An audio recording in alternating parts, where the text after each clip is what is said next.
नमस्कार दोस्तों, स्वागत है आप सभी का हमारे चैनल कैवल एकेडमी पर। देखिए, हमारा जो ई दृष्टि का वार्षिक करंट अफेयर्स रिमाइंडर डिस्कशन चल रहा है वो जुलाई 2019 से लेकर के अगस्त 2020 तक का, उसको हमने दो पार्ट में डिवाइड किया है, डिस्क्रिप्टिव और क्वेश्चन आंसर के फॉर्मेट में। डिस्क्रिप्टिव फॉर्मेट को अब हम टॉपिक वाइज डिस्कस कर रहे हैं, तो चलिए शुरुआत कर लेते हैं।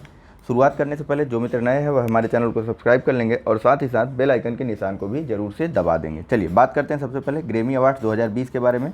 तो देखिए, इसका अनाउंसमेंट किया गया था लॉस एंजल्स अमेरिका में 10 फरवरी 2019 को। 62वां ग्रैमी अवार्ड था यह। देखिए, इसमें एल्बम ऑफ द ईयर का अवार्ड दिया गया when we fall asleep where do we go, इसके गीतकार थे Billie Eilish. Record of the year का अवार्ड मिला बैड गाय को, इसके भी गायक थे Billie Eilish. Song of the year का अवार्ड दिया गया बैड गाय को और गायक तो बिली इलिश थे ही। बेस्ट न्यू आर्टिस्ट का अवार्ड मिला बिली इलिश को और बेस्ट पॉप सोलो परफॉर्मेंस का अवार्ड मिला ट्रूथ हर्ट्स को, गीतकार थे लिज्जो। चलिए बात करते हैं नेक्स्ट 73वें बाफ्टा पुरस्कारों के बारे में। 73वां बाफ्टा पुरस्कार 2020 के बारे में बात करते हैं। तो देखिए, इसके प्रमुख पुरस्कार इस प्रकार से हैं। सर्वश्रेष्ठ फिल्म का पुरस्कार मिला 1917 को, ठीक। आउटस्टैंडिंग ब्रिटिश फिल्म का अवार्ड दिया गया वर्थ फिल्म 1917 को। सर्वश्रेष्ठ अभिनेता का खिताब मिला बाफ्टा पुरस्कारों में, सर्वश्रेष्ठ अभिनेता का खिताब मिला जोक्विन फिनिक्स को उनके फिल्म जोकर के लिए। नेक्स्ट, सर्वश्रेष्ठ अभिनेत्री का अवार्ड मिला रेनी जलवेगर को उनके फिल्म जूडी के लिए। नेक्स्ट, सर्वश्रेष्ठ सहायक अभिनेता का अवार्ड मिला ब्रैड पिट को उनकी film once upon a time in Hollywood के लिए। नेक्स्ट, सर्वश्रेष्ठ सहायक अभिनेत्री का अवार्ड मिला लॉरा डेन को उनकी फिल्म मैरिज स्टोरी के लिए। और लास्ट, सर्वश्रेष्ठ निर्देशक का बाफ्टा पुरस्कार दिया गया सैम मेंडेसे को उनकी फिल्म 1917 के लिए, ठीक है। देखिए, सर्वश्रेष्ठ फिल्म, आउटस्टैंडिंग ब्रिटिश फिल्म और सर्वश्रेष्ठ निर्देशक, इन सब का पुरस्कार एक ही फिल्म के लिए दिया गया था। और किसके लिए दिया गया था? 1917 के लिए। जोकर एक बहुत अच्छी मूवी थी, नहीं देखा तो आप लोग देखिएगा। चलिए, रेमन मैग्सेसे पुरस्कार 2019 के बारे में बात कर लेते हैं। तो देखिए, रेमन मैग्सेसे पुरस्कार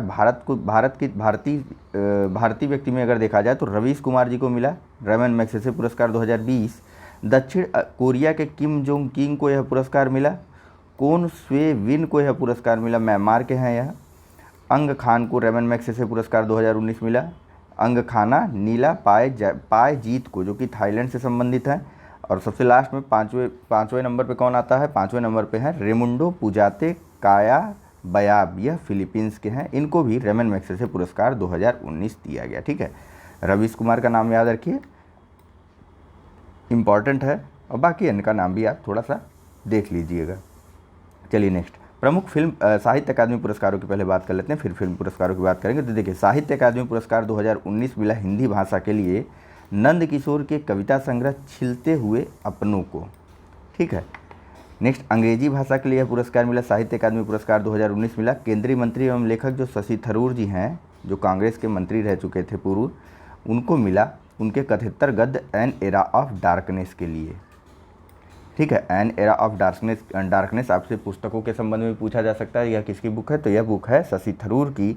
और छिलते हुए अपनों को भी पूछा जा सकता है, यह किसकी बुक है? तो छिलते हुए अपनों को बुक है नंद किशोर आचार्य की। इन दोनों को, छिलते हुए अपने को हिंदी भाषा के लिए साहित्य अकादमी पुरस्कार मिला और अंग्रेजी भाषा के लिए एन एरा ऑफ डार्कनेस को साहित्य अकादमी पुरस्कार 2019 मिला। चलिए बात कर लेते हैं प्रमुख फिल्म पुरस्कारों की। तो देखिए, 77वां गोल्डन ग्लोब पुरस्कार ड्रामा से संबंधित जो दिया गया था उसके बारे में बात करते हैं। तो 77वें गोल्डन ग्लोब पुरस्कार ड्रामा से संबंधित जोक्विन फिनिक्स, जो कि जोकर के लिए वही जोक्विन फिनिक्स है जिनको 73वें बाफ्टा पुरस्कार में सर्वश्रेष्ठ अभिनेता का पुरस्कार मिला था उनकी फिल्म जोकर के लिए, ठीक है। तो उन्हीं को गोल्डन ग्लोब पुरस्कार भी मिला उनकी फिल्म जोकर के लिए ही। सहायक अभिनेत्री का पुरस्कार दिया गया रेनी जेलवेगर को। यह वही रेनी जेलवेगर है जिनको 73वें बाफ्टा पुरस्कार में भी सर्वश्रेष्ठ अभिनेत्री का पुरस्कार मिला था, ठीक है, उनकी फिल्म जूडी के लिए। सर्वश्रेष्ठ निर्देशक का पुरस्कार मिला था सैम मेंडेसे को उनकी फिल्म 1917 के लिए, ठीक है। सैम मेंडेसे को ही बाफ्टा पुरस्कार भी मिला था सर्वश्रेष्ठ निर्देशक के लिए, ठीक है। तो सैम मेंडेसे को बाफ्टा और गोल्डन ग्लोब दोनों अवार्ड मिला है उनकी फिल्म 1917 के लिए। सर्वश्रेष्ठ फिल्म रही 1917। नेक्स्ट बात करते हैं 77वां गोल्डन ग्लोब पुरस्कार, ठीक, म्यूजिकल और कॉमेडी फिल्म के क्षेत्र में किसको किसको मिला था? तो देखिए, सर्वश्रेष्ठ अभिनेता रहे म्यूजिकल और कॉमेडी क्षेत्र में गोल्डन ग्लोब पुरस्कार के लिए टेरान एगर्टन। सर्वश्रेष्ठ अभिनेत्री रही एक्वाफिना 77वें गोल्डन ग्लोब पुरस्कार के लिए, ठीक है, म्यूजिकल और कॉमेडी या कॉमेडी के क्षेत्र में। निर्देशक रहे सर्वश्रेष्ठ सैम मेंडेसे और सर्वश्रेष्ठ फिल्म रही म्यूजिकल और कॉमेडी में once upon a time in Hollywood. ये वही फिल्म है जिसके लिए जो है ब्रैड पिट को सर्वश्रेष्ठ सहायक का बाफ्टा पुरस्कार भी मिला था 73वां 2020 के लिए। ठीक है, चलिए नेक्स्ट 66वें राष्ट्रीय फिल्म पुरस्कारों की बात करते हैं। तो आयुष्मान खुराना और विक्की कौशल को राष्ट्रीय सर्वश्रेष्ठ अभिनेता चुना गया 66वें राष्ट्रीय फिल्म पुरस्कार समारोह में। वहीं सर्वश्रेष्ठ अभिनेत्री का पुरस्कार दिया गया सर्वश्रेष्ठ अभिनेत्री का 66वां राष्ट्रीय पुरस्कार दिया गया, फिल्म पुरस्कार दिया गया कीर्ति सुरेश को। सर्वश्रेष्ठ निर्देशक रहे 66वें राष्ट्रीय फिल्म पुरस्कार में आदित्य धर जी, और सर्वश्रेष्ठ फिल्म रही हेल्लारो, जो कि एक गुजराती भाषा की फिल्म है। नेक्स्ट 52वें ऑस्कर पुरस्कारों की बात करते हैं। तो 52वें ऑस्कर पुरस्कार में जोक्विन फिनिक्स को, ठीक, जोक्विन फिनिक्स सर्वश्रेष्ठ अभिनेता का खिताब मिला। रेनी जेल्वेगर को सर्वश्रेष्ठ अभिनेत्री का खिताब मिला। सर्वश्रेष्ठ निर्देशक रहे बोंग जून हो, और सर्वश्रेष्ठ फिल्म रही पैरासाइट। ठीक है, ऑस्कर पुरस्कार विजेता हैं यह सब के सब। जोक्विन फिनिक्स को उनकी फिल्म जोकर के लिए ही सारे पुरस्कार मिले हैं उनको, सर्वश्रेष्ठ अभिनेता का। सर्वश्रेष्ठ अभिनेत्री का पुरस्कार रेनी जेल्वेगर को मिला। देखिए गोल्डन ग्लोब, बाफ्टा और ऑस्कर, इन तीनों में जो है आपका सर्वश्रेष्ठ अभिनेता और सर्वश्रेष्ठ अभिनेत्री एक ही व्यक्ति है। ठीक है, याद हो जाएगा आप। और नेक्स्ट बात करते हैं, बोंग जून हो को सर्वश्रेष्ठ निर्देशक का खिताब ऑस्कर पुरस्कार मिला है 52वां, और सर्वश्रेष्ठ फिल्म रही पैरासाइट। चलिए नेक्स्ट बात करते हैं 20वें आईफा अवार्ड 2019 के बारे में। तो 20वां आईफा अवार्ड 2019 में सर्वश्रेष्ठ अभिनेता चुने गए रणवीर सिंह। 20वें आईफा पुरस्कार 2019 में सर्वश्रेष्ठ अभिनेत्री चुनी गई आलिया भट्ट, और 20वें आईफा पुरस्कार 2019 में सर्वश्रेष्ठ निर्देशक चुने गए श्रीराम राघवन, और 20वें आईफा पुरस्कार 2019 में सर्वश्रेष्ठ फिल्म रही राजी। नेक्स्ट बात करते हैं 72वां कांस फिल्म महोत्सव। तो देखिए 72वें कांस फिल्म महोत्सव में सर्वश्रेष्ठ अभिनेता चुना गया एंटोनियो बैंडरास को। 72वें कांस फिल्म महोत्सव में जो है सर्वश्रेष्ठ अभिनेत्री चुनी गई एमिला बीचम चुनी गई। नेक्स्ट 72वें कांस फिल्म महोत्सव में जो है जॉन पियरे एवं लुक डार्डेन को सर्वश्रेष्ठ निर्देशक चुना गया, और 72वें कांस फिल्म महोत्सव में सर्वश्रेष्ठ फिल्म रही पैरासाइट को ऑस्कर पुरस्कार भी मिला था सर्वश्रेष्ठ फिल्म का, और पैरासाइट को ही 72वां कांस फिल्म महोत्सव में सर्वश्रेष्ठ फिल्म का अवार्ड मिला है। ठीक है, बाफ्टा के बारे में हमारी बात हो चुकी है। बर्लिन फिल्म महोत्सव के बारे में बात करते हैं। तो देखिए पहले से सब हटा देता हूँ। देखिए 69वां बर्लिन फिल्म महोत्सव में सर्वश्रेष्ठ अभिनेता चुना गया वांग जिंग चुन को, और 69वें बर्लिन फिल्म महोत्सव में यांग मेई को चुना गया सर्वश्रेष्ठ अभिनेत्री का खिताब। नेक्स्ट 69वें बर्लिन फिल्म महोत्सव में चुना गया एंजेला इस्काने लेक को सर्वश्रेष्ठ निर्देशक, और नेक्स्ट 69वें बर्लिन फिल्म महोत्सव में सर्वश्रेष्ठ फिल्म रही सिनोनिम्स। ठीक है, सिनोनिम्स एंटोनिम्स वाला सिनोनिम्स याद कर लीजिए। नेक्स्ट 65वां फिल्म फेयर अवार्ड। ठीक, 65वें फिल्म फेयर अवार्ड के लिए चुना गया रणवीर सिंह को सर्वश्रेष्ठ अभिनेता। 65वें फिल्म फेयर अवार्ड में आलिया भट्ट को सर्वश्रेष्ठ अभिनेत्री चुना गया। देखिए 65वें और 20वें आईफा पुरस्कार के सर्वश्रेष्ठ अभिनेता और सर्वश्रेष्ठ अभिनेत्री एक ही रहे, रणवीर सिंह सर्वश्रेष्ठ अभिनेता और सर्वश्रेष्ठ अभिनेत्री रहीं आलिया भट्ट। ठीक है, अब नेक्स्ट बात करते हैं आगे की। तो 65वें फिल्म फेयर अवार्ड, एक सेकंड इसे हटा देता हूँ ताकि आपको समझ में आए। 65वें फिल्म फेयर अवार्ड में सर्वश्रेष्ठ निर्देशक चुना गया जोया अख्तर को, और 65वें फिल्म फेयर अवार्ड की सबसे सर्वश्रेष्ठ फिल्म रही गली बॉय। ठीक है, चलिए नेक्स्ट बात कर लेते हैं डैन डेविड पुरस्कारों की। तो देखिए डैन डेविड पुरस्कार 2020 के बारे में बात करते हैं। यह पुरस्कार देखिए डैन डेविस फाउंडेशन द्वारा इसकी घोषणा की जाती है। इजराइल की एक संस्था है। फरवरी 2020 में इसकी घोषणा की गई थी। ठीक है, तो देखिए वर्ष 2020 में इसके कई वर्गों में दिया जाता है अवार्ड, भूतकाल आयाम, वर्तमान काल आयाम और भविष्यकाल आयाम। चलिए सबके बारे में थोड़ा थोड़ा जान लेते हैं। देखिए भूतकाल आयाम दिया जाता है सांस्कृतिक प्रस्तुति एवं समीक्षा के लिए, और इसमें चुना गया लोनी जी बंच तृतीय को, और प्रोफेसर बारबरा किर्सले ब्लांट गिम्बलेंट को। ठीक है, प्रोफेसर बारबरा किर्सले ब्लांट गिम्बलेंट को चुना गया भूतकाल आयाम के लिए।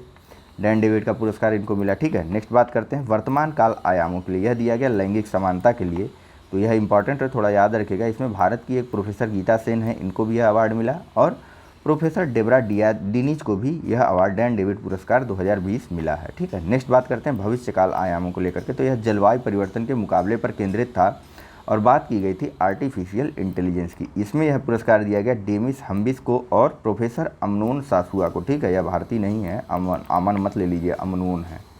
ठीक है, तो चलिए नेक्स्ट बात कर लेते हैं प्रमुख मोबाइल ऐप एवं पोर्टल्स के बारे में भी थोड़ा सा जान लीजिए, ज़्यादा नहीं है। देखिए सबसे पहले बात कर लेते हैं मौसम ऐप के बारे में। तो यह जो है मौसम संबंधी जानकारी एवं पूर्वानुमान का सरल तरीके से जानकारी के लिए उपयोग किया जाता है इस ऐप का। आरोग्य सेतु ऐप तो कोविड-19 से लोगों की सुरक्षा के लक्ष्य के प्राप्ति हेतु इसका उपयोग किया जाता है। प्रवासी राहत मित्र ऐप प्रवासी कामगारों को सरकारी योजनाओं का लाभ प्रदान करने हेतु। आयुष संजीवनी ऐप आयुष से संबंधित जानकारियों के साथ कोविड-19 से लड़ने हेतु उपयोगी है। किसान रथ ऐप तो लॉकडाउन में किसानों की सहायता हेतु जारी किया गया इस ऐप को। नेक्स्ट बात करते हैं एम हरियाली ऐप, तो यह पर्यावरण संरक्षण के लिए है। जन औषधि सुगम ऐप, तो यह जैविक दवाओं और दुकानों की तलाश के लिए बनाया गया एक ऐप है।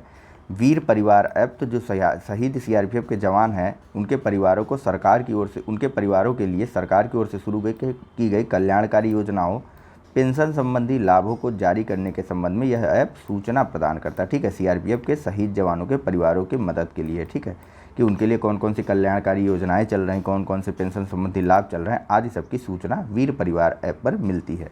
नेक्स्ट, दामिनी ऐप क्या है? तो दामिनी ऐप बिजली की चेतावनी हेतु बनाया गया है।